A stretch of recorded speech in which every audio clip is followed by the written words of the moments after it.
ಓಂ ಶಾಂತಿ. ಮುರಳಿ ದಿನಾಂಕ 17/7/2025. ಬಾಪ್ತಾದ ಮಧುಬನ.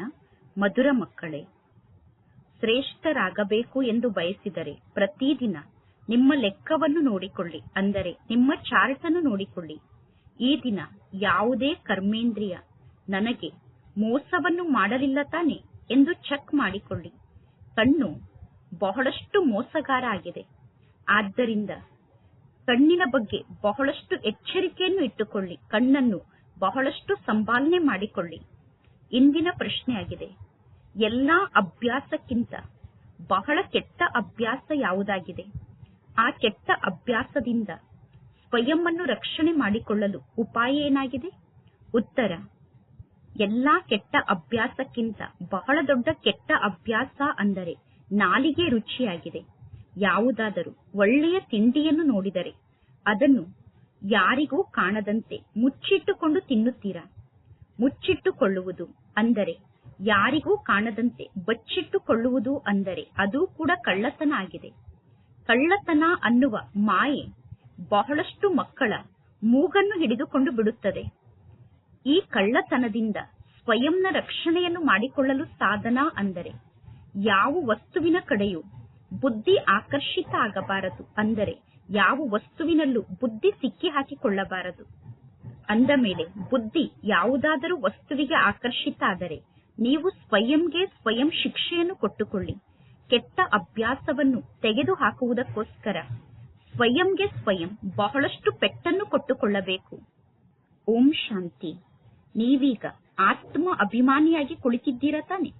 ಪ್ರತಿಯೊಂದು ಮಾತನ್ನು ಸ್ವಯಂ ಅನ್ನು ಸ್ವಯಂ ಕೇಳಿಕೊಳ್ಳಬೇಕು. ನಾನು ಆತ್ಮ ಅಭಿಮಾನಿಯಾಗಿ ಕುಳಿತಿದ್ದೇನಾ? ಆತ್ಮ ಅಭಿಮಾನಿಯಾಗಿ ಕುಳಿತು ನಾನು ಪರಮಾತ್ಮ ತಂದೆಯನ್ನು ನೆನಪು ಮಾಡುತ್ತಿದ್ದೇನಾ ಎಂದು ಸ್ವಯಂ ಅನ್ನು ಕೇಳಿಕೊಳ್ಳಬೇಕು. ಶಿವಶಕ್ತಿ ಪಾಂಡವ ಸೇನೆ ಎಂದು ಗಾಯನ ಇದೆ. ಇಲ್ಲಿ ಶಿವ ತಂದೆಯ ಸೈನ್ಯ ಕುಳಿತಿದೆ. ಲೌಕಿಕ ಜಗತ್ತಿನಲ್ಲಿ ಶಾರೀರಿಕ ಸೈನ್ಯಲ್ಲಿ ಕೇವಲ ಯುವಕರು ಮಾತ್ರ ಇರುತ್ತಾರೆ. ಆ ಲೌಕಿಕ ಜಗತ್ತಿನ ಸ್ಥೂಲ ಸೈನ್ಯಲ್ಲಿ ವೃದ್ಧರು, ಮಕ್ಕಳು ಮುಂತಾದವರು ಇರುವುದಿಲ್ಲ. ಈ ಈಶ್ವರನ ಸೈನ್ಯಲ್ಲಿ ವೃದ್ಧರು, ಮಕ್ಕಳು, ಯುವಕರು ಎಲ್ಲರೂ ಕೂಡ ಕುಳಿತಿದ್ದಾರೆ. ಇದು ಮಾಯೆಯ ಮೇಲೆ ವಿಜಯವನ್ನು ಪಡೆದುಕೊಳ್ಳುವಂತಹ ಸೈನ್ಯ ಆಗಿದೆ. ಪ್ರತಿಯೊಬ್ಬರೂ ಮಾಯೆಯ ಮೇಲೆ ವಿಜಯವನ್ನು ಪಡೆದುಕೊಂಡು ಬೇಹದ್ದಿನ ತಂದೆಯ ಮೂಲಕ ಆಸ್ತಿಯನ್ನು ಪಡೆದುಕೊಳ್ಳಬೇಕು. ಮಕ್ಕಳಿಗೆ ಗೊತ್ತಿದೆ, ಮಾಯೆ ಬಹಳಷ್ಟು ಶಕ್ತಿಶಾಲಿಯಾಗಿದೆ. ಕರ್ಮೇಂದ್ರಿಯಗಳೇ ಎಲ್ಲದಕ್ಕಿಂತ ಅಧಿಕ ಮೋಸವನ್ನು ಮಾಡುತ್ತದೆ.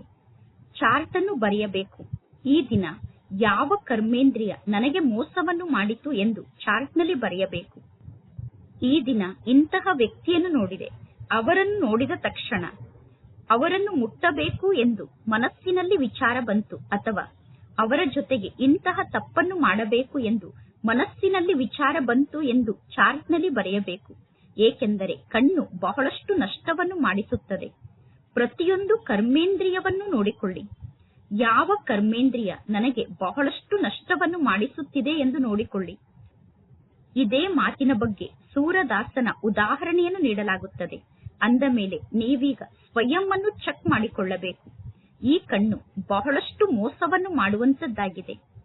ಬಹಳ ಒಳ್ಳೆಯ ಮಕ್ಕಳಿಗೂ ಕೂಡ ಮಾಯೆ ಮೋಸವನ್ನು ಮಾಡುತ್ತದೆ. ಬಲೆ ಮಕ್ಕಳು ಚೆನ್ನಾಗಿ ಸೇವೆಯನ್ನು ಮಾಡುತ್ತಾರೆ, ಆದರೆ ಕಣ್ಣು ಮೋಸವನ್ನು ಮಾಡುತ್ತದೆ. ಆದ್ದರಿಂದ ಕಣ್ಣಿನ ಬಗ್ಗೆ ಬಹಳಷ್ಟು ಗಮನವನ್ನು ಕೊಟ್ಟು ಕಣ್ಣನ್ನು ಚೆಕ್ ಮಾಡಿಕೊಳ್ಳುತ್ತಿರಬೇಕು. ಏಕೆಂದರೆ ಇದೇ ನಮಗೆ ಶತ್ರು ಆಗಿದೆ. ಕಣ್ಣು ಮೋಸವನ್ನು ಮಾಡಿ ಪದವಿ ಭ್ರಷ್ಟ ಆಗುವಂತೆ ಮಾಡುತ್ತದೆ. ಯಾರು ತಿಳುವಳಿಕೆ ಉಳ್ಳಂತಹ ಮಕ್ಕಳಾಗಿದ್ದಾರೋ ಅವರು ಈ ಪ್ರತಿಯೊಂದು ಜ್ಞಾನದ ಮಾತನ್ನು ಚೆನ್ನಾಗಿ ನೋಟ್ ಮಾಡಿಕೊಳ್ಳಬೇಕು. ಡೈರಿ ಪಾಕೆಟ್ನಲ್ಲಿ ಇರಬೇಕು. ಹೇಗೆ ಭಕ್ತಿ ಮಾರ್ಗದಲ್ಲಿ ಬುದ್ಧಿ ಬೇರೆ ಬೇರೆ ಕಡೆ ಓಡುತ್ತದೆ, ಬುದ್ಧಿ ಭಕ್ತಿಯಲ್ಲಿ ಬೇರೆ ಕಡೆ ಅಲೆದಾಡಿದಾಗ ತಮಗೆ ತಾವೇ ಚೂಟಿಕೊಳ್ಳುತ್ತಾರೆ. ಇಲ್ಲಿ ನೀವು ಕೂಡ ಸ್ವಯಂಗೆ ಶಿಕ್ಷೆಯನ್ನು ಕೊಟ್ಟುಕೊಳ್ಳಬೇಕು. ಬಹಳಷ್ಟು ಎಚ್ಚರಿಕೆಯಿಂದ ಇರಬೇಕು. ಕರ್ಮೇಂದ್ರಿಯ ಮೋಸವನ್ನು ಮಾಡುತ್ತಿಲ್ಲ ತಾನೆ ಎಂದು ಎಚ್ಚರಿಕೆಯಿಂದ ಇರಬೇಕು.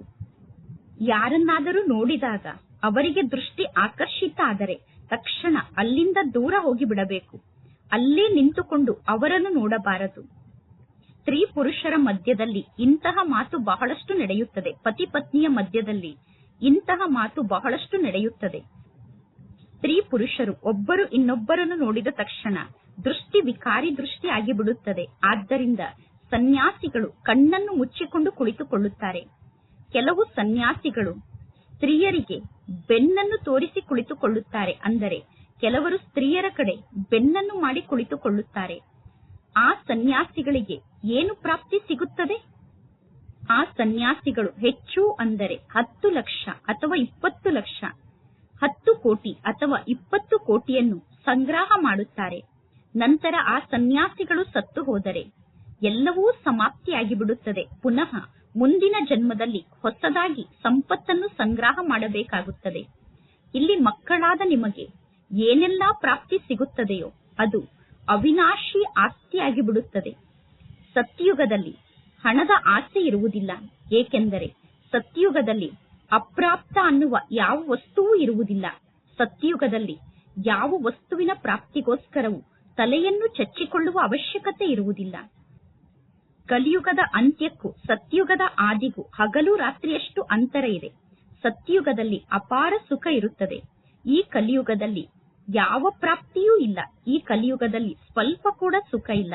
ಪರಮಾತ್ಮ ತಂದೆ ಸದಾ ತಿಳಿಸುತ್ತಾರೆ, ಸಂಗಮ ಅನ್ನುವ ಶಬ್ದದ ಜೊತೆಗೆ ಪುರುಷೋತ್ತಮ ಅನ್ನುವ ಶಬ್ದವನ್ನು ಅವಶ್ಯವಾಗಿ ಬರೆಯಬೇಕು. ಪರಮಾತ್ಮ ತಂದೆ ತಿಳಿಸುತ್ತಾರೆ, ಜ್ಞಾನವನ್ನು ತಿಳಿಸುವಾಗ ಸ್ಪಷ್ಟವಾದ ಶಬ್ದದಲ್ಲಿ ಮಾತನಾಡಬೇಕು. ಅಂದರೆ ನೀವು ಜ್ಞಾನವನ್ನು ಬಹಳಷ್ಟು ಸ್ಪಷ್ಟವಾಗಿ ತಿಳಿಸಬೇಕು.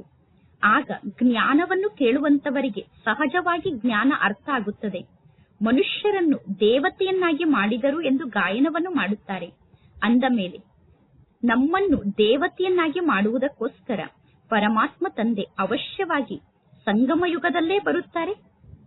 ನರಕದ ನಿವಾಸಿಗಳನ್ನು ಸ್ವರ್ಗದ ನಿವಾಸಿಗಳನ್ನಾಗಿ ಮಾಡಲು ಪರಮಾತ್ಮ ತಂದೆ ಸಂಗಮ ಯುಗದಲ್ಲಿ ಬರುತ್ತಾರೆ. ಮನುಷ್ಯರು ಘೋರವಾದ ಅಂಧಕಾರದಲ್ಲಿ ಇದ್ದಾರೆ.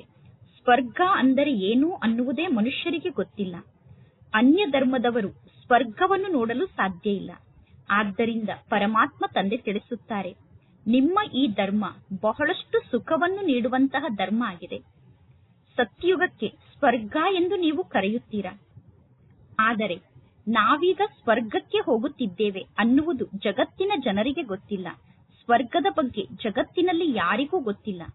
ಭಾರತದ ನಿವಾಸಿಗಳು ಸ್ವರ್ಗವನ್ನು ಮರೆತು ಬಿಟ್ಟಿದ್ದಾರೆ. ಸ್ವರ್ಗ ಇದ್ದು ಹೋಗಿ ಲಕ್ಷಾಂತರ ವರ್ಷ ಆಯಿತು ಎಂದು ಹೇಳುತ್ತಾರೆ.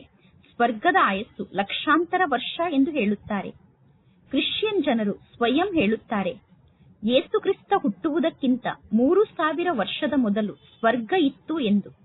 ಲಕ್ಷ್ಮೀ ನಾರಾಯಣರಿಗೆ ದೇವಿ ದೇವತೆಗಳು ಎಂದು ಕರೆಯಲಾಗುತ್ತದೆ. ಅಂದ ಮೇಲೆ ಅವಶ್ಯವಾಗಿ ಪರಮಾತ್ಮ ತಂದೆ ಲಕ್ಷ್ಮೀ ನಾರಾಯಣರನ್ನು ದೇವಿ ದೇವತೆಯನ್ನಾಗಿ ಮಾಡಿರಬೇಕು.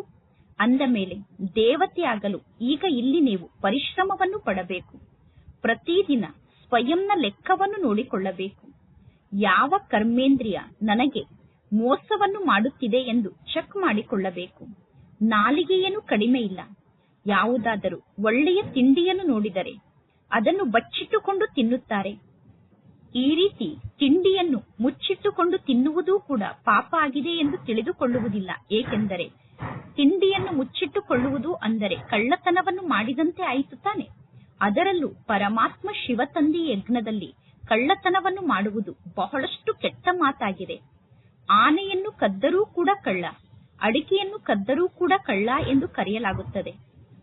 ಮಾಯೆ ಬಹಳಷ್ಟು ಮಕ್ಕಳ ಮೂಗನ್ನು ಹಿಡಿದುಕೊಳ್ಳುತ್ತದೆ. ಅಂದ ಮೇಲೆ ಇಂತಹ ಎಲ್ಲಾ ಕೆಟ್ಟ ಅಭ್ಯಾಸವನ್ನು ತೆಗೆದು ಹಾಕಬೇಕು. ನಿಮಗೆ ನೀವೇ ಶಿಕ್ಷೆಯನ್ನು ಕೊಟ್ಟುಕೊಳ್ಳಬೇಕು. ನಿಮಗೆ ನೀವೇ ಪೆಟ್ಟನ್ನು ಕೊಟ್ಟುಕೊಳ್ಳಬೇಕು. ಎಲ್ಲಿಯವರೆಗೂ ಈ ಕೆಟ್ಟ ಅಭ್ಯಾಸ ಮನಸ್ಸಿನಲ್ಲಿ ಇರುತ್ತದೆಯೋ ಅಲ್ಲಿಯವರೆಗೂ ನೀವು ಶ್ರೇಷ್ಠ ಪದವಿಯನ್ನು ಪಡೆದುಕೊಳ್ಳಲು ಸಾಧ್ಯ ಇಲ್ಲ. ಸ್ವರ್ಗಕ್ಕೆ ಹೋಗುವುದೇನು ದೊಡ್ಡ ಮಾತಲ್ಲ. ಆದರೆ ರಾಜಾರಾಣಿ ಎಲ್ಲಿ, ಪ್ರಜೆಗಳು ಎಲ್ಲಿ?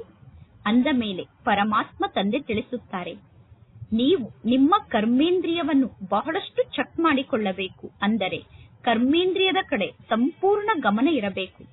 ಯಾವ ಕರ್ಮೇಂದ್ರಿಯ ಮೋಸವನ್ನು ಮಾಡುತ್ತಿದೆ ಎಂದು ಪ್ರತಿದಿನ ಚಾರ್ಟ್ ಅನ್ನು ಬರೆಯಬೇಕು. ಯಾವ ಕರ್ಮೇಂದ್ರಿಯ ಮೋಸವನ್ನು ಮಾಡಿತು ಎಂದು ಲೆಕ್ಕವನ್ನು ಬರೆಯಬೇಕು.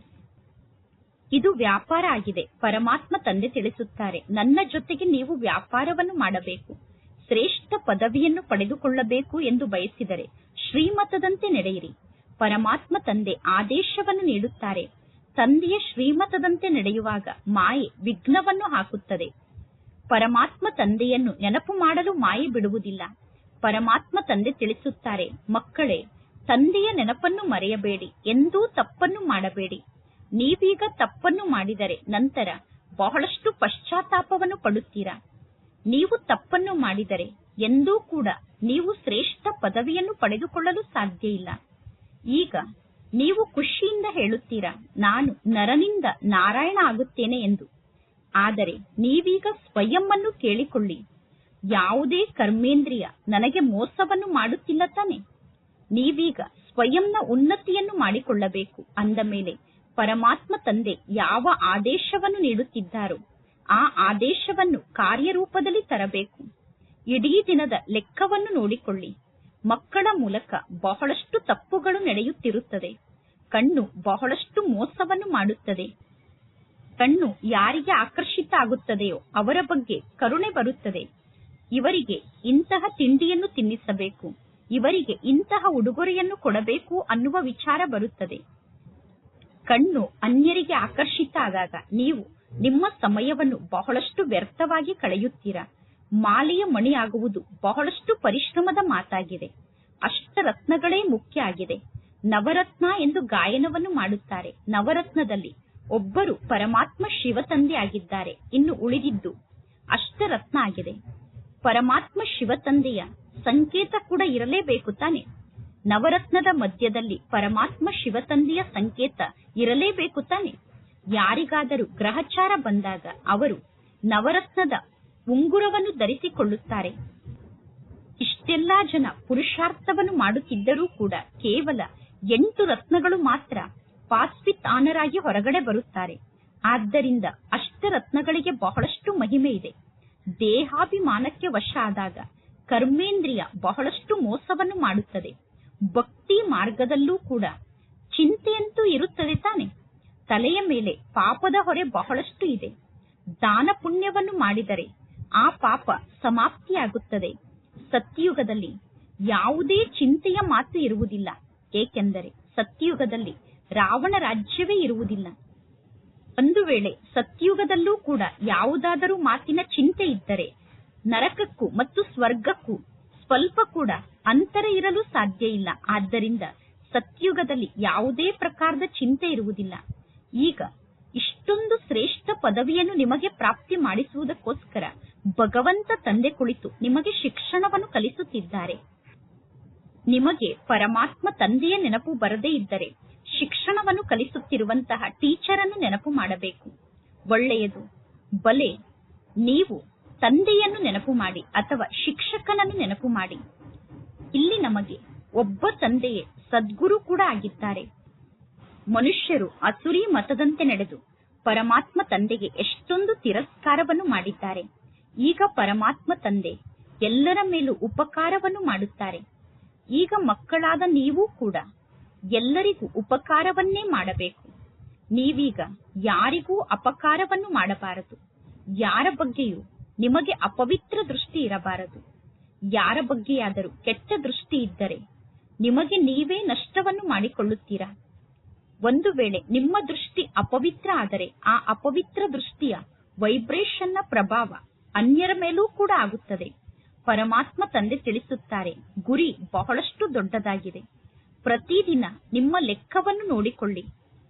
ನನ್ನ ಮೂಲಕ ಯಾವುದೇ ವಿಕರ್ಮ ಆಗಲಿಲ್ಲ ತಾನೆ. ಈ ದಿನ ನಾನು ಯಾವುದೇ ಕರ್ಮವನ್ನು ವಿಕರ್ಮವನ್ನಾಗಿ ಮಾಡಿಕೊಳ್ಳಲಿಲ್ಲ ತಾನೆ ಎಂದು ಪ್ರತಿದಿನ ಲೆಕ್ಕವನ್ನು ನೋಡಿಕೊಳ್ಳಿ. ಏಕೆಂದರೆ ಇದು ವಿಕರ್ಮವನ್ನು ಮಾಡುವಂತಹ ಜಗತ್ತಾಗಿದೆ. ಇದು ವಿಕರ್ಮದ ಸಂವತ್ಸರ ಆಗಿದೆ. ವಿಕರ್ಮಾಜೀತ್ ದೇವತೆಗಳ ಸಂವತ್ಸರದ ಬಗ್ಗೆ ಜಗತ್ತಿನಲ್ಲಿ ಯಾರಿಗೂ ಗೊತ್ತಿಲ್ಲ. ಪರಮಾತ್ಮ ತಂದೆ ತಿಳಿಸುತ್ತಾರೆ, ವಿಕರ್ಮಾಜೀತ್ ಸಂವತ್ಸರ ಇದ್ದು ಹೋಗಿ 5000 ವರ್ಷ ಆಗಿದೆ. ನಂತರ ಪುನಃ ವಿಕ್ರಮ ಸಂವತ್ಸರ ಪ್ರಾರಂಭ ಆಗುತ್ತದೆ. ರಾಜರೂ ಕೂಡ ವಿಕರ್ಮವನ್ನು ಮಾಡುತ್ತಿರುತ್ತಾರೆ. ಆದ್ದರಿಂದ ಪರಮಾತ್ಮ ತಂದೆ ತಿಳಿಸುತ್ತಾರೆ, ನಾನು ನಿಮಗೆ ಕರ್ಮ, ಅಕರ್ಮ ಮತ್ತು ವಿಕರ್ಮದ ಗತಿಯ ಬಗ್ಗೆ ತಿಳಿಸುತ್ತೇನೆ. ರಾವಣ ರಾಜ್ಯದಲ್ಲಿ ನಿಮ್ಮ ಕರ್ಮ ವಿಕರ್ಮ ಆಗುತ್ತದೆ. ಸತ್ಯುಗದಲ್ಲಿ ನಿಮ್ಮ ಕರ್ಮ ಅಕರ್ಮ ಆಗಿರುತ್ತದೆ. ಸತ್ಯುಗದಲ್ಲಿ ನಿಮ್ಮ ಮೂಲಕ ವಿಕರ್ಮ ನಡೆಯುವುದಿಲ್ಲ, ಏಕೆಂದರೆ ಸತ್ಯುಗದಲ್ಲಿ ವಿಕಾರದ ಹೆಸರೂ ಕೂಡ ಇರುವುದಿಲ್ಲ. ಈ ಜ್ಞಾನದ 3ನೇ ನೇತ್ರ ಈಗ ನಿಮಗೆ ಪ್ರಾಪ್ತಿಯಾಗಿದೆ. ಈಗ ಮಕ್ಕಳಾದ ನೀವು ಪರಮಾತ್ಮ ತಂದೆಯ ಮೂಲಕ ತ್ರಿನೇತ್ರಿಗಳಾಗಿದ್ದೀರಾ, ತ್ರಿಕಾಲದರ್ಶಿಗಳಾಗಿದ್ದೀರಾ. ಯಾವ ಮನುಷ್ಯರು ನಿಮ್ಮನ್ನು ತ್ರಿನೇತ್ರಿ ಅಥವಾ ತ್ರಿಕಾಲದರ್ಶಿಯನ್ನಾಗಿ ಮಾಡಲು ಸಾಧ್ಯ ಇಲ್ಲ. ನಿಮ್ಮನ್ನು ತ್ರಿನೇತ್ರಿ ಮತ್ತು ತ್ರಿಕಾಲದರ್ಶಿಯನ್ನಾಗಿ ಮಾಡುವಂತವರು ಒಬ್ಬ ಪರಮಾತ್ಮ ತಂದೆಯಾಗಿದ್ದಾರೆ. ಮೊದಲು ಯಾವಾಗ ನೀವು ಆಸ್ತಿಕರಾಗುತ್ತೀರೋ ಆಗ ನೀವು ತ್ರಿನೇತ್ರಿಗಳು, ತ್ರಿಕಾಲದರ್ಶಿಗಳು ಆಗುತ್ತೀರಾ. ಈ ನಾಟಕದ ಸಂಪೂರ್ಣ ರಹಸ್ಯ ಈಗ ನಿಮ್ಮ ಬುದ್ಧಿಯಲ್ಲಿ ಇದೆ. ಮೂಲವತನ, ಸೂಕ್ಷ್ಮವತನ ಮತ್ತು 84 ಜನ್ಮದ ಸಂಪೂರ್ಣ ಚಕ್ರದ ಜ್ಞಾನ ಈಗ ನಿಮ್ಮ ಬುದ್ಧಿಯಲ್ಲಿ ಇದೆ. ನಂತರ ಪುನಃ ಅನ್ಯ ಧರ್ಮದವರು ಈ ಸೃಷ್ಟಿಗೆ ಲೇಟ್ ಆಗಿ ಬರುತ್ತಾರೆ. ನಂತರ ಆ ಧರ್ಮದ ಆತ್ಮರ ಸಂಖ್ಯೆ ವೃದ್ಧಿಯಾಗುತ್ತಾ ಹೋಗುತ್ತದೆ. ಅನ್ಯ ಧರ್ಮದ ಧರ್ಮಸ್ಥಾಪಕರಿಗೆ ಗುರುಗಳು ಎಂದು ಕರೆಯಲು ಸಾಧ್ಯ ಇಲ್ಲ. ಸರ್ವರಿಗೂ ಸದ್ಗತಿಯನ್ನು ನೀಡುವಂತಹ ಸದ್ಗುರು ಒಬ್ಬ ಪರಮಾತ್ಮ ತಂದೆ ಆಗಿದ್ದಾರೆ. ಇನ್ನು ಬೇರೆ ಯಾರು ಯಾರಿಗೂ ಸದ್ಗತಿಯನ್ನು ನೀಡುವುದಕ್ಕೋಸ್ಕರ ಈ ಸೃಷ್ಟಿಗೆ ಬರುವುದಿಲ್ಲ. ಧರ್ಮಸ್ಥಾಪಕರು ಯಾರಿಗೂ ಸದ್ಗತಿಯನ್ನು ನೀಡಲು ಈ ಸೃಷ್ಟಿಗೆ ಬರುವುದಿಲ್ಲ. ಅವರು ಧರ್ಮಸ್ಥಾಪಕರಾಗಿದ್ದಾರೆ. ಯೇಸು ಕ್ರಿಸ್ತನನ್ನು ನೆನಪು ಮಾಡುವುದರಿಂದ ಸದ್ಗತಿ ಸಿಗಲು ಸಾಧ್ಯ ಇಲ್ಲ. ಯೇಸು ಕ್ರಿಸ್ತನನ್ನು ನೆನಪು ಮಾಡಿದಾಗ ವಿಕರ್ಮ ವಿನಾಶ ಆಗುವುದಿಲ್ಲ. ಯೇಸು ಕ್ರಿಸ್ತನ ನೆನಪಿನಿಂದ ಏನೂ ಪ್ರಾಪ್ತಿ ಸಿಗುವುದಿಲ್ಲ. ಎಲ್ಲರೂ ಕೂಡ ಭಕ್ತಿಯ ಲೈನ್ನಲ್ಲಿ ಇದ್ದಾರೆ ಎಂದು ಹೇಳಲಾಗುತ್ತದೆ. ಕೇವಲ ನೀವು ಮಾತ್ರ ಜ್ಞಾನದ ಲೈನ್ನಲ್ಲಿ ಇದ್ದೀರಾ. ನೀವೀಗ ಮಾರ್ಗದರ್ಶಕರಾಗಿದ್ದೀರಾ. ನೀವೀಗ ಎಲ್ಲರಿಗೂ ಶಾಂತಿಧಾಮ ಮತ್ತು ಸುಖಧಾಮದ ಮಾರ್ಗದ ಬಗ್ಗೆ ತಿಳಿಸುತ್ತೀರಾ. ಪರಮಾತ್ಮ ತಂದೆ ಮುಕ್ತಿದಾತ ಆಗಿದ್ದಾರೆ, ಮಾರ್ಗದರ್ಶಕ ಆಗಿದ್ದಾರೆ. ಆ ಪರಮಾತ್ಮ ತಂದೆಯನ್ನು ನೆನಪು ಮಾಡುವುದರಿಂದ ನಿಮ್ಮ ವಿಕರ್ಮ ವಿನಾಶ ಆಗುತ್ತದೆ. ಈಗ ಮಕ್ಕಳಾದ ನೀವು ಸ್ವಯಂನ ವಿಕರ್ಮವನ್ನು ವಿನಾಶ ಮಾಡಿಕೊಳ್ಳುವುದಕ್ಕೋಸ್ಕರ ಪುರುಷಾರ್ಥವನ್ನು ಮಾಡುತ್ತಿದ್ದೀರಾ. ಅಂದ ಮೇಲೆ ಒಂದು ಕಡೆ ಪುರುಷಾರ್ಥದ ಕಡೆ ಗಮನ ಇರಬೇಕು, ಇನ್ನೊಂದು ಕಡೆ ನನ್ನ ಮೂಲಕ ಯಾವುದೇ ವಿಕರ್ಮ ಅಂತೂ ನಡೆಯುತ್ತಿಲ್ಲ ತಾನೆ ಎಂದು ಸ್ವಯಂನ ಮೇಲೆ ಗಮನ ಇರಬೇಕು. ಪುರುಷಾರ್ಥವನ್ನು ಮಾಡುವುದರ ಜೊತೆಗೆ ಪುನಃ ನೀವು ವಿಕರ್ಮವನ್ನು ಮಾಡಿದರೆ 1ಕ್ಕೆ 100 ಪಟ್ಟು ಶಿಕ್ಷೆ ಜಾಸ್ತಿ ಆಗುತ್ತದೆ. ಆದ್ದರಿಂದ ಎಷ್ಟು ಸಾಧ್ಯವೋ ಅಷ್ಟು ನಿಮ್ಮ ಮೂಲಕ ವಿಕರ್ಮ ನಡೆಯಬಾರದು. ಇಲ್ಲದಿದ್ದರೆ ಪಾಪ ಜಾಸ್ತಿ ಆಗುತ್ತಾ ಹೋಗುತ್ತದೆ. ಅಂದರೆ ನಿಮ್ಮ ಖಾತೆಯಲ್ಲಿ ಪಾಪ ಸೇರಿಕೊಳ್ಳುತ್ತಾ ಹೋಗುತ್ತದೆ ಮತ್ತು ನೀವು ಪರಮಾತ್ಮ ತಂದೆಯ ಹೆಸರನ್ನು ಕೂಡ ಹಾಳು ಮಾಡುತ್ತೀರಾ. ಈಗ ನಿಮಗೆ ಗೊತ್ತಿದೆ, ಭಗವಂತ ತಂದೆ ನಮಗೆ ಶಿಕ್ಷಣವನ್ನು ಕಲಿಸುತ್ತಿದ್ದಾರೆ. ಅಂದ ಮೇಲೆ ಪುನಃ ನಾವೀಗ ಯಾವುದೇ ವಿಕರ್ಮವನ್ನು ಮಾಡಬಾರದು. ಸಣ್ಣ ವಸ್ತುವನ್ನು ಕಳ್ಳತನ ಮಾಡಿದರೂ ಕೂಡ ಪಾಪ ಬರುತ್ತದೆ. ದೊಡ್ಡ ವಸ್ತುವನ್ನು ಕಳ್ಳತನ ಮಾಡಿದರೂ ಕೂಡ ಪಾಪ ಬರುತ್ತದೆ. ಸಣ್ಣ ವಸ್ತುವನ್ನು ಕದ್ದರೂ ಕೂಡ ಪಾಪ ಎಂದು ಹೇಳುತ್ತಾರೆ, ದೊಡ್ಡ ವಸ್ತುವನ್ನು ಕದ್ದರೂ ಕೂಡ ಪಾಪ ಎಂದು ಹೇಳಲಾಗುತ್ತದೆ. ಈ ಕಣ್ಣು ಬಹಳಷ್ಟು ಮೋಸವನ್ನು ಮಾಡುತ್ತದೆ. ಮಕ್ಕಳ ನಡತೆಯ ಮೂಲಕ ಮಕ್ಕಳು ಹೇಗಿದ್ದಾರೆ ಎಂದು ತಂದೆಗೆ ಅರ್ಥ ಆಗುತ್ತದೆ. ಎಂದೂ ಕೂಡ ಇವರು ನನ್ನ ಪತ್ನಿಯಾಗಿದ್ದಾರೆ ಅನ್ನುವ ವಿಚಾರ ಮನಸ್ಸಿನಲ್ಲಿ ಬರಬಾರದು. ನಾವು ಬ್ರಹ್ಮ ಕುಮಾರಿಯರಾಗಿದ್ದೇವೆ. ಶಿವ ತಂದೆಗೆ ನಾವು ಮೊಮ್ಮಕ್ಕಳಾಗಿದ್ದೇವೆ. ನಾವು ಪರಮಾತ್ಮ ತಂದೆಯ ಸಮ್ಮುಖದಲ್ಲಿ ಪ್ರತಿಜ್ಞೆಯನ್ನು ಮಾಡಿದ್ದೇವೆ, ರಾಖಿಯನ್ನು ಕಟ್ಟಿಕೊಂಡಿದ್ದೇವೆ. ಅಂದ ಮೇಲೆ ಪುನಃ ಈ ಕಣ್ಣು ಏಕೆ ಮೋಸವನ್ನು ಮಾಡುತ್ತದೆ?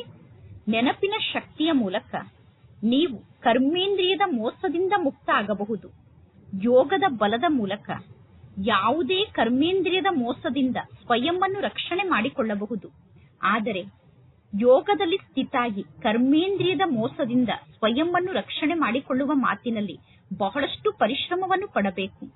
ಪರಮಾತ್ಮ ತಂದೆಯ ಆದೇಶವನ್ನು ಕಾರ್ಯದಲ್ಲಿ ತಂದು ಚಾರ್ಟ್ ಅನ್ನು ಬರೆಯಬೇಕು.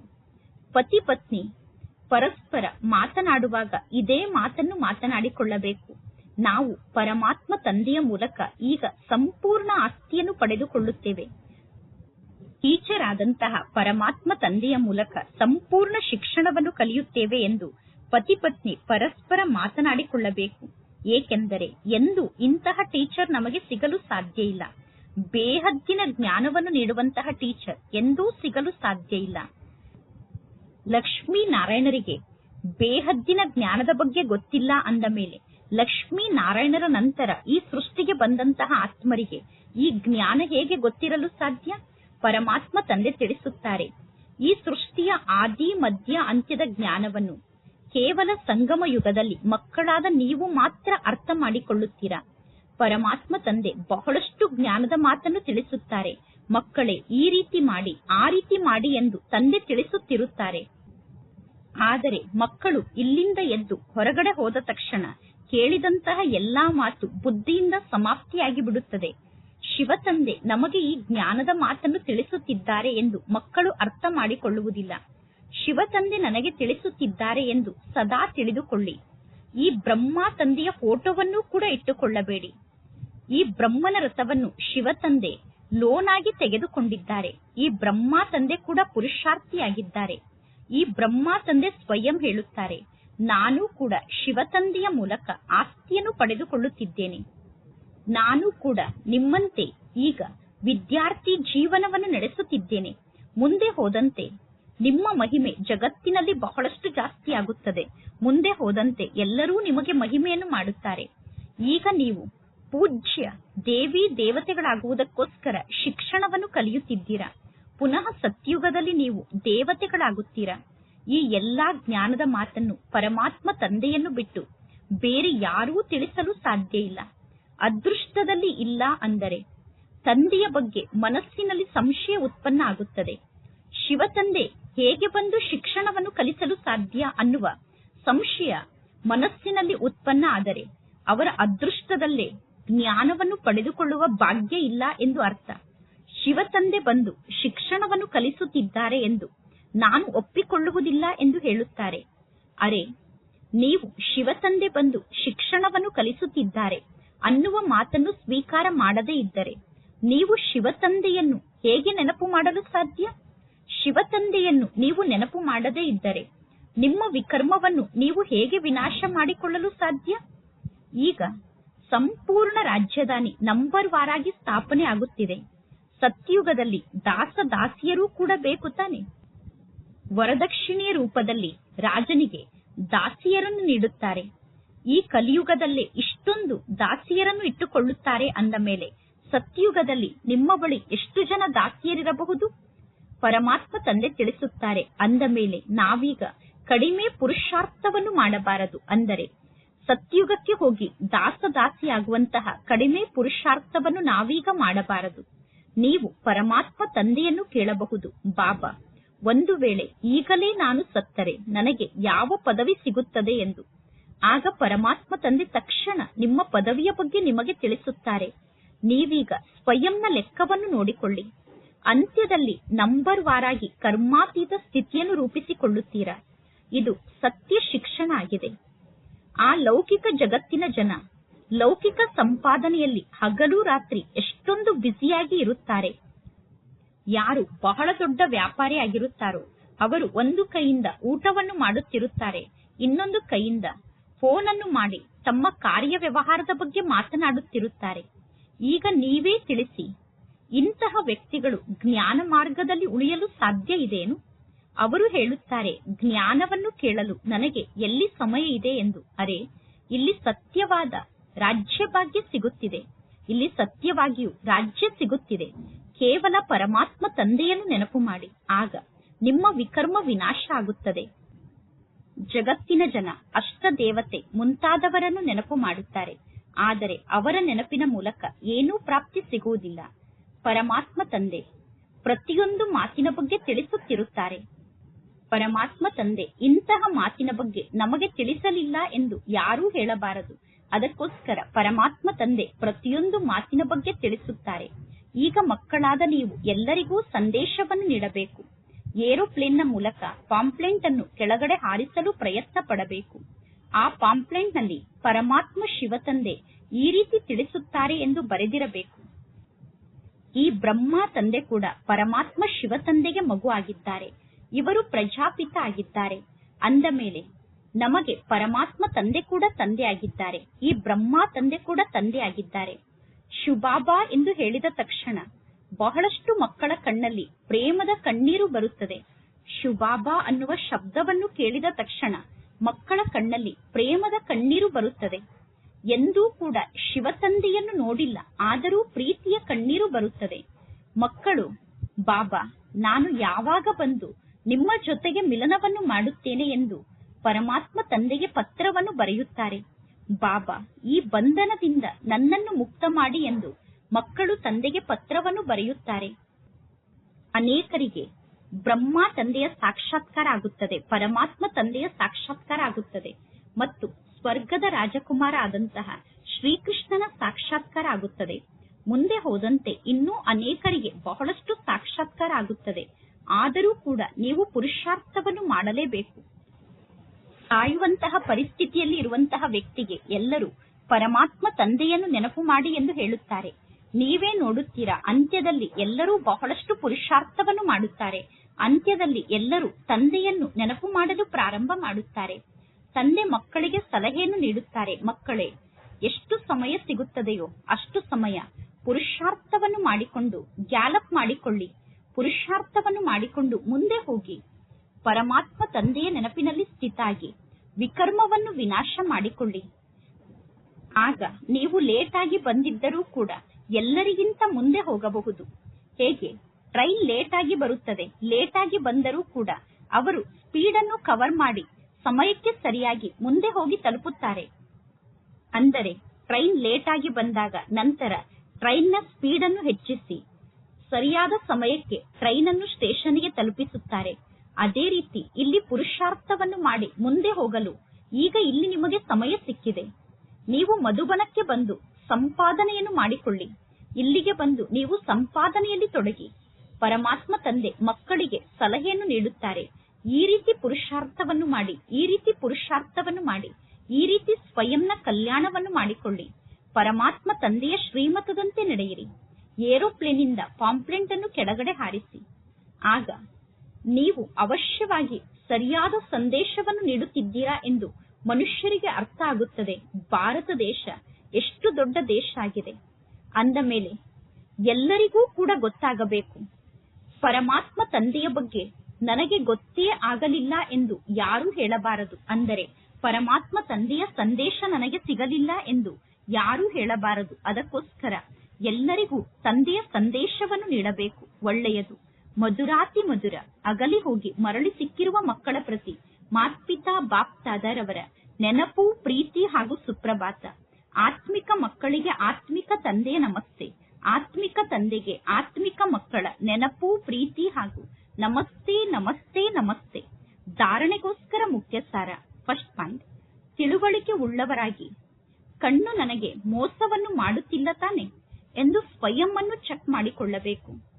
ಯಾವುದೇ ಕರ್ಮೇಂದ್ರಿಯಕ್ಕೆ ವಶ ಆಗಿ ಉಲ್ಟಾ ಕರ್ಮವನ್ನು ಮಾಡಬಾರದು. ನೆನಪಿನ ಶಕ್ತಿಯ ಮೂಲಕ ಕರ್ಮೇಂದ್ರಿಯದ ಮೋಸದಿಂದ ಸ್ವಯಂ ಅನ್ನು ಮುಕ್ತ ಮಾಡಿಕೊಳ್ಳಬೇಕು. ಸೆಕೆಂಡ್ ಪಾಯಿಂಟ್, ಸತ್ಯ ಸಂಪಾದನೆಯನ್ನು ಮಾಡಿಕೊಳ್ಳುವುದಕ್ಕೋಸ್ಕರ ಸಮಯವನ್ನು ಮಾಡಿಕೊಳ್ಳಬೇಕು. ಲೇಟ್ ಆಗಿ ಜ್ಞಾನ ಮಾರ್ಗಕ್ಕೆ ಬಂದಿದ್ದರೂ ಕೂಡ ತೀವ್ರ ಗತಿಯಿಂದ ಪುರುಷಾರ್ಥವನ್ನು ಮಾಡಿ ಪುರುಷಾರ್ಥದಲ್ಲಿ ಮೇಕಪ್ ಮಾಡಿಕೊಂಡು ಮುಂದೆ ಹೋಗಬೇಕು. ಇದು ವಿಕರ್ಮವನ್ನು ವಿನಾಶ ಮಾಡಿಕೊಳ್ಳುವ ಸಮಯ ಆಗಿದೆ. ಆದ್ದರಿಂದ ಯಾವುದೇ ಪ್ರಕಾರದ ವಿಕರ್ಮವನ್ನು ಮಾಡಬಾರದು. ಇಂದಿನ ವರದಾನ ಆಗಿದೆ. ಬಾಲಕರಿಂದ ಮಾಲೀಕರು ಅನ್ನುವ ಪಾಠದ ಮೂಲಕ ನಿರಹಂಕಾರಿಗಳಾಗಿ ಮತ್ತು ನಿರಾಕಾರಿಗಳಾಗಿ ಬಾಲಕರಾಗುವುದು ಅಂದರೆ ಹದ್ದಿನ ಜೀವನವನ್ನು ಪರಿವರ್ತನೆ ಮಾಡಿಕೊಳ್ಳುವುದು. ಯಾರು ಎಷ್ಟೇ ದೊಡ್ಡ ದೇಶಕ್ಕೆ ಮಾಲೀಕ ಆಗಿರಬಹುದು, ಎಷ್ಟೇ ಧನ ಸಂಪತ್ತಿಗೆ ಮಾಲೀಕ ಆಗಿರಬಹುದು, ಅಥವಾ ಎಷ್ಟು ದೊಡ್ಡ ಪರಿವಾರಕ್ಕೆ ಬೇಕಾದರೂ ಮಾಲೀಕರಾಗಿರಬಹುದು. ಆದರೆ ಪರಮಾತ್ಮ ತಂದೆಯ ಸಮ್ಮುಖದಲ್ಲಿ ಎಲ್ಲರೂ ಬಾಲಕರೇ ಆಗಿದ್ದಾರೆ. ಬ್ರಾಹ್ಮಣ ಮಕ್ಕಳಾದ ನೀವು ಪರಮಾತ್ಮ ತಂದೆಗೆ ಬಾಲಕರಾಗುತ್ತೀರಾ ಅಂದ ಮೇಲೆ ನಿಶ್ಚಿಂತ ಚಕ್ರವರ್ತಿಗಳಾಗಿ ಬಿಡುತ್ತೀರಾ ಮತ್ತು ಭವಿಷ್ಯದಲ್ಲಿ ನೀವು ವಿಶ್ವಕ್ಕೆ ಮಾಲೀಕರಾಗುತ್ತೀರಾ. ನೀವು ಬಾಲಕರೂ ಆಗಿದ್ದೀರಾ ಮತ್ತು ಮಾಲೀಕರೂ ಆಗಿದ್ದೀರಾ. ನಾನು ಬಾಲಕ ಆಗಿದ್ದೇನೆ ಮತ್ತು ಮಾಲೀಕ ಆಗಿದ್ದೇನೆ ಅನ್ನುವ ಸ್ಮೃತಿಯ ಮೂಲಕ ಸದಾ ನಿರಹಂಕಾರಿ ಸ್ಥಿತಿಯ ಅನುಭವದಲ್ಲಿ ಸ್ಥಿತ ಆಗಬೇಕು. ನಾನು ಬಾಲಕ ಆಗಿದ್ದೇನೆ ಮತ್ತು ಮಾಲೀಕ ಆಗಿದ್ದೇನೆ ಅನ್ನುವ ಸ್ಮೃತಿ ನಿರಾಕಾರಿ ಸ್ಥಿತಿಯ ಅನುಭವವನ್ನು ಮಾಡಿಸುತ್ತದೆ, ನಿರಹಂಕಾರಿ ಸ್ಥಿತಿಯ ಅನುಭವವನ್ನು ಮಾಡಿಸುತ್ತದೆ. ಬಾಲಕರು ಅಂದರೆ ಮಗು ಆಗುವುದು, ಪರಮಾತ್ಮ ತಂದೆಗೆ ಮಗು ಆಗುವುದು ಅಂದರೆ ಮಾಯೆಯಿಂದ ಸ್ವಯಂನ ರಕ್ಷಣೆಯನ್ನು ಮಾಡಿಕೊಳ್ಳುವುದು. ಇಂದಿನ ಸ್ಲೋಗನ್ ಆಗಿದೆ, ಪ್ರಸನ್ನತೆ ಬ್ರಾಹ್ಮಣ ಜೀವನದ ವ್ಯಕ್ತಿತ್ವ ಆಗಿದೆ. ಅಂದ ಮೇಲೆ ಸದಾ ಪ್ರಸನ್ನ ಚಿತ್ತರಾಗಿ ಇರಿ. ಇಂದಿನ ಅವ್ಯಕ್ತ ಸೂಚನೆ ಆಗಿದೆ, ಸಂಕಲ್ಪ ಶಕ್ತಿಯನ್ನು ಜಮಾ ಮಾಡಿಕೊಂಡು ಶ್ರೇಷ್ಠ ಸೇವೆಗೆ ನಿಮಿತ್ತರಾಗಿ.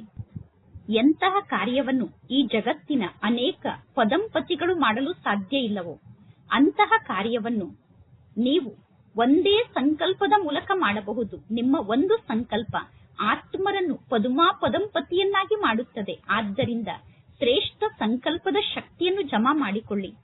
ಶ್ರೇಷ್ಠ ಸಂಕಲ್ಪದ ಶಕ್ತಿಯನ್ನು ಎಷ್ಟು ಸ್ವಚ್ಛ ಮಾಡಿಕೊಳ್ಳಬೇಕು ಅಂದರೆ ಆ ಶ್ರೇಷ್ಠ ಸಂಕಲ್ಪದಲ್ಲಿ ವ್ಯರ್ಥದ ಅಸ್ವಚ್ಛತೆ ಸ್ವಲ್ಪ ಕೂಡ ಇರಬಾರದು. ಆಗ ನಿಮ್ಮಲ್ಲಿರುವ ಈ ಶಕ್ತಿ ಚಮತ್ಕಾರದ ಕಾರ್ಯವನ್ನು ಮಾಡಿ ತೋರಿಸುತ್ತದೆ. ಅಂದರೆ ಶ್ರೇಷ್ಠ ಸಂಕಲ್ಪದ ಶಕ್ತಿ ಚಮತ್ಕಾರವನ್ನು ಮಾಡಿ ತೋರಿಸುತ್ತದೆ. ಒಳ್ಳೆಯದು. ಓಂ ಶಾಂತಿ.